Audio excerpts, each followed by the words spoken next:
Welcome to juries crack. हम अपने Indian evidence act series को कंटिन्यू कर रहे हैं। इस कंटिन्यूशन सीरीज़ में आज हम लोग फैक्ट्स को जानेंगे। अभी हम लोग इंटरप्रिटेशन क्लाउज को पढ़ रहे हैं। इंटरप्रिटेशन क्लाउज को समझने से अगर आप इसे सही ढंग से समझ जाते हैं, पूरे डिफिनेशंस को सही ढंग से समझ जाते हैं, तो पूरे के पूरे एविडेंस एक्ट 167 सेक्शन में हमें कोई दिक्कत नहीं होने वाला है। क्योंकि एविडेंस क्या होता है, प्रूफ क्या होता है, फैक्ट क्या होता है, fact is show relevant fact, यही सारे वर्ड पूरे सेक्शंस में पूरे के पूरे एक्ट में आने वाले हैं। तो ये कंसेप्चुअल बिल्डिंग समझिए कि सेशंस है, और इसे आप एविडेंस एक्ट के कंसेप्चुअल बिल्डिंग को देख सकते हैं कि अगर इसे आप समझ गए, ये शुरू के 5 to 6 क्लासेस जो कंसेप्ट को बिल्डअप कर रहे हैं आपके, अगर इनको आप समझ जाते हैं तो आप पूरी तरह से एविडेंस एक्ट को समझने में बहुत कम टाइम लगेगा, बहुत बेहतर ढंग से समझ सकते हैं। तो एक बहुत one of the important concept है एविडेंस एक्ट का facts. A fact is something that has already been done, जो हो चुका है, और an action is action in process. It is an event that has definitely and actually taken place and is distinguishable from a suspicion, innuendo or supposition. A fact is a truth as opposed to fiction or mistake. कैसे है? अब देखो, ए ने B के को अगर चाकू मारा है तो ये क्या हो चुका है, ऑलरेडी बिन डन। उसको चाकू लग चुका है, पेट में मार चुका है उसकी चाकू, तो ये हो चुका है। या ए ने बी को चाकू मार रहा होगा कंटिन्यूसली, या एक कोई एग्रीमेंट है बी ए और बी के बीच में, कोई कॉन्ट्रैक्ट है, इसका ब्रीच हो रहा है, तो लगातार ब्रीच हो रहा है ना। या तो मतलब ये चीज़ें हो चुकी हैं, कोई फिक्शन की बात नहीं कह रहे हैं हम। जब एविडेंस एक्ट में फैक्ट की बात कह रहे हैं, मतलब वो चीज़ें हो चुकी हैं, उसने ब्रीच कर चुका है। ए और बी के बीच प्रॉपर्टी डिस्प्यूट है, ए ने मनमाने ढंग से, इलीगली ढंग से बी की प्रॉपर्टी पे कब्जा किया है।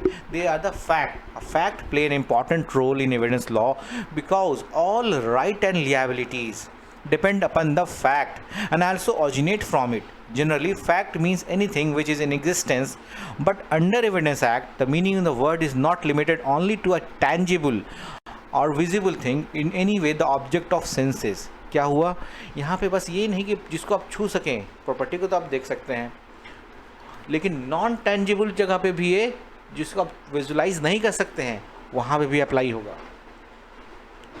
According to section 3 of the Indian evidence act, fact means and include क्या, फिजिकल फैक्ट्स भी और साइकोलॉजिकल फैक्ट्स। मतलब फैक्ट्स में दोनों हैं, फिजिकल फैक्ट्स भी, साइकोलॉजिकल फैक्ट्स।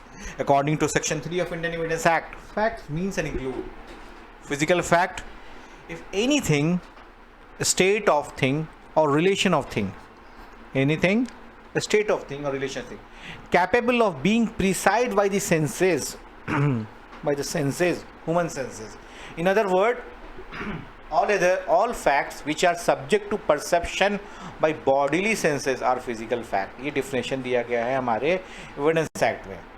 उसका कुछ इलस्ट्रेशन वहीं पे दिया गया है क्या, they are certain object arranged in a certain order is a certain place is a fact, है कि नहीं।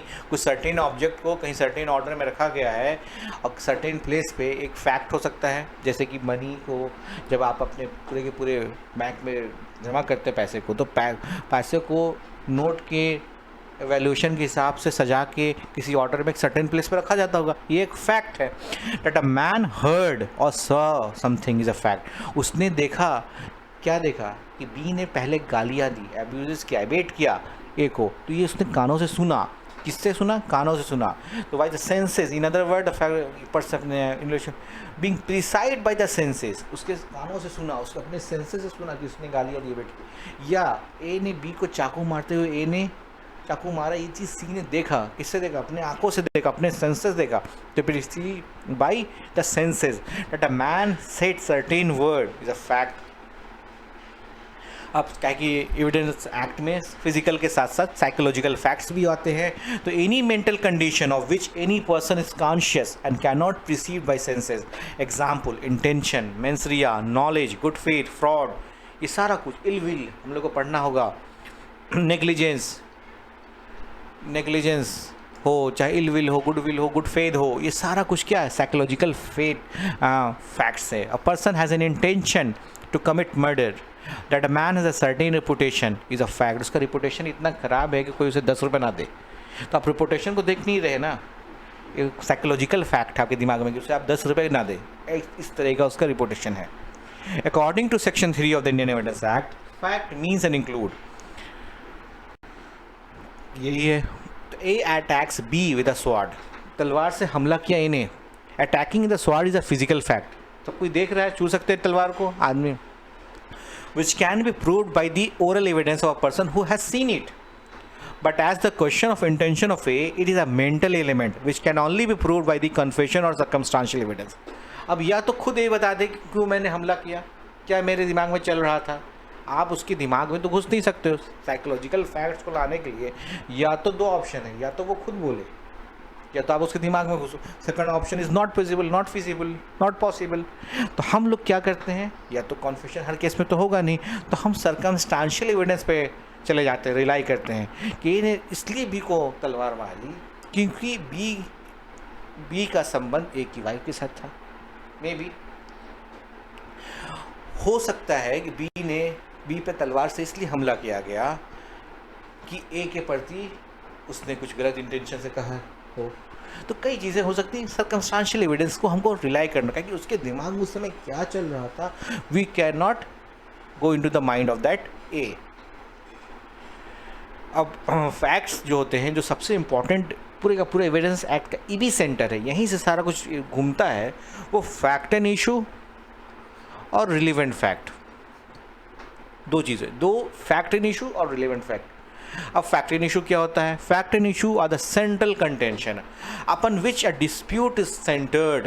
They are crux of the argument, the focal point of the dispute. मतलब फैक्ट एंड इशू होना ही चाहिए, या इसके होना sign qua non है, क्योंकि कोई तो इशू हुआ होगा, ज़मीन का विवाद है किसी के बीच में, फैक्ट एंड इशू है कि पोजीशन उस पर उसका मालिक कौन है, फैक्ट एंड इशू है। अब बहुत सारा फाद तो उसके रिलेवेंसी में उठेगा, लेकिन फैक्ट एंड इशू क्या है? एक सेंट्रल इशू है जिस पे कोर्ट को डिटरमाइन करना है। A fact is an issue is a fact which fundamentally affects the dispute before the court. Every proceeding, whether criminal or civil, is a dispute. This is because they both involve one party claiming something and the other party some or all of those things are not true. The fact in issue also is named as factum probandum, or which is to be proved. मतलब मैं claim कर रहा हूँ कुछ और, x, Y claim कर रहा है कुछ और, मैं लिएबिलिटी डिनाई कर रहा हूँ अपना, वाई लिएबिलिटी अपना डिनाई कर रहा है। अब फैक्ट एंड इशू जो होगा कि मैंने भी डिनाई किया, उसने बोला, तो ये आप जो इम्पॉर्टेंट इशूज दोनों के बीच में डिस्प्यूटेड इशू बन जाएगा, वही तो फैक्ट एंड इशू होगा। One party assert his right and assert the liability of the opposite party. The opposite party, on the other hand, will deny the right and deny his liability. The allegation alleged in the charge sheet in criminal matter known as fact and issue. What determined a fact and issue? The fact and issue in any proceeding are determined by the two major factors. These are the law that regulates the particular dispute, substantive law. आप लोग जानते हैं what is substantive law and what is the procedural law. Substantive law में offence को define किया जाता है, what is offence, उससे बताया जाता है कि ऑफेंस क्या होगा, क्या उसका एसेंशियल इंग्रेडिएंट्स है, उसमें राइट्स को बताए जाते हैं, क्या राइट्स आपके हैं, और प्रोसीजर लॉ में उसे कैसे रेगुलेट करना है। They are both complementary procedure. इस पर एक पूरा का पूरा सेशन हमने लिया हुआ, उसको आप देख सकते हैं। The primary court processes of the party pleading in civil proceeding charge in criminal. तो पार्टी जब प्लीड करती है, क्या करती है, सिविल कोर्ट का आप जानते हैं अगर होंगे, तो सबसे पहले प्लेंटिफ एक प्लेंट देता है, उसके काउंटर में WS रिटन स्टेटमेंट दिया जाता है डिफेंडेंट के द्वारा, और दोनों के बीच में कुछ जो पॉइंटेड डिस्प्यूट रह जाता है वही फैक्ट एंड इशू होता है। फ्रेमिंग ऑफ चार्जेस उसको कर लिया जाता है ना। अब इसी को आगे बढ़ते हैं, द सब्सटेंसिव लॉ। एक उसका नॉर्मल ग्लिम्स देख लीजिए। The substantive law is usually the particular area of law upon which the dispute is founded. For instance, where the dispute in criminal in nature centered on murder, the substantive law would be applicable code that provide for the offense of murder. तो हमारे यहाँ murder का कौन offence create करता है? IPC, Indian penal code. Those things ingredient which constitute the offense of murder are expected to be proved, and where the prosecutor failed to prove them, he can consider his case lost.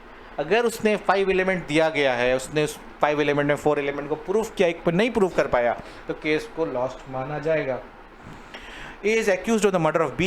At his trial, the following facts may be an issue. क्या क्या होगा? A caused B's death. A intended to cause B's death. That A at the time of doing the act which caused B's death was by reason of unsoundness of mind, incapable of knowing its nature. A ने एक पागल आदमी ने तलवार उठाई और ये हमला कर दिया रोड पे. अब उसे कैसे हम इंडो से किस तरह से सज़ा देंगे? कोई टेंशन ही नहीं मिल रहा है, इंसानिटी है वो. In civil cases, through the fact in issue is whatever is claimed by one party and controverted by other party. मैंने प्लेंट में क्या किया, कुछ अपने क्लेम्स को रखा.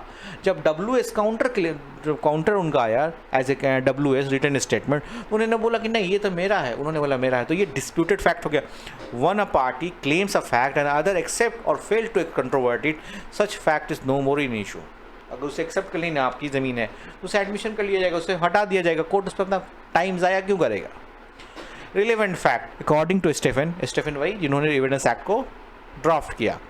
Whenever two facts to which it apply are so related to each other and in order of natural course of event, either by itself or with other fact, proves or makes the probable the existence or non-existence of past, present or future of other is called relevant.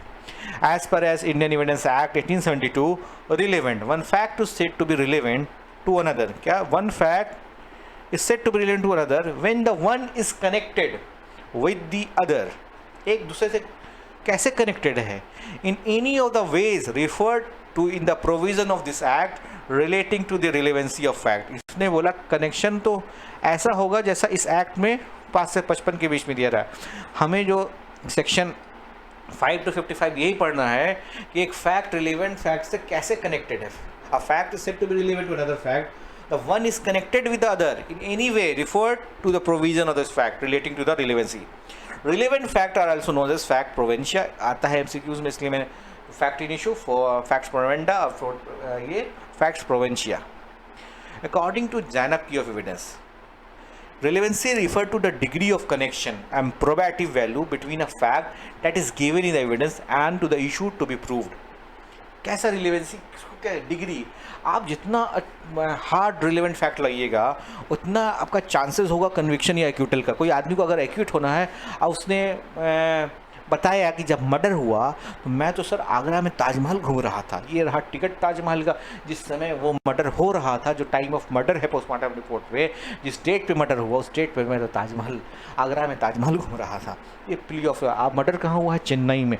ये human probability ही नहीं है कि एक समय पर एक आदमी ताजमहल भी घूम ले और किसी का मर्डर कर दे चेन्नई में. तो ये इतना हाई डिग्री का रिलेवेंट फैक्ट हो जाएगा. ऐसे कोर्ट को मतलब नहीं कि आप ताजमहल घूमो या लाल किला घूमो, बट जब आपका नाम उस एक्यूजेशन में आ गया तो आपने एक रिलेवेंट फैक्ट बताया कि सर उस समय जिस समय ये मर्डर हुआ, जो समय दिया गया, जिस दिन ये मर्डर हुआ उस समय मैं आगरा में ताजमहल में था, ये टिकट से ये देख लीजिए. उसने प्ली ऑफ अलाबाई को इस्टेब्लिश कर दिया. तो as per the law, the relevant facts are those facts which are not disputed by themselves, rather are so related to disputed fact that the disputed fact become a probable or improbable.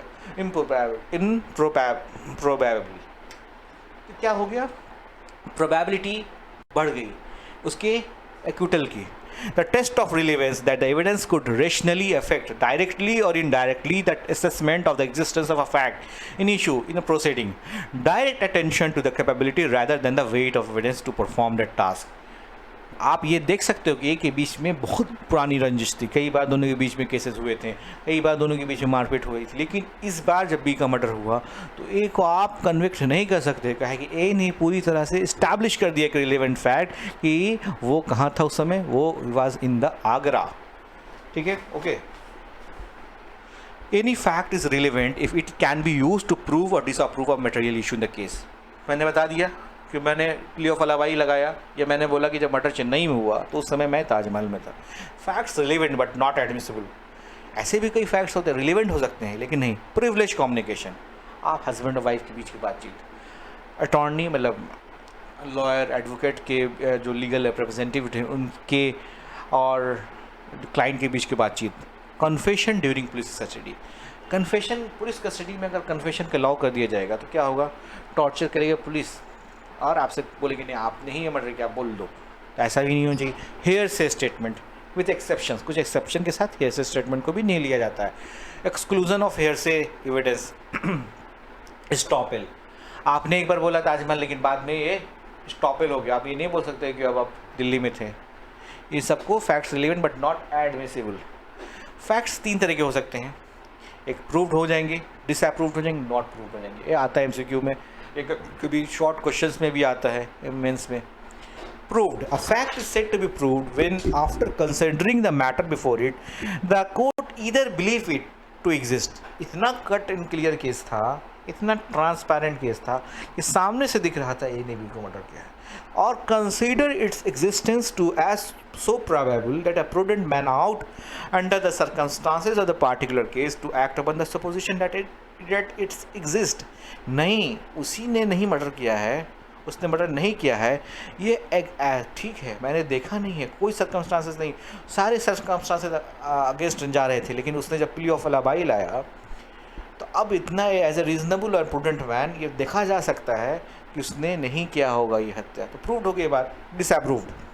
A fact is said to be disapproved when, after the considering the matter before it, the court either believe that it does not exist or consider its existence so probable that a prudent man out under circumstances of the particular case to act upon such supposition that it does not exist.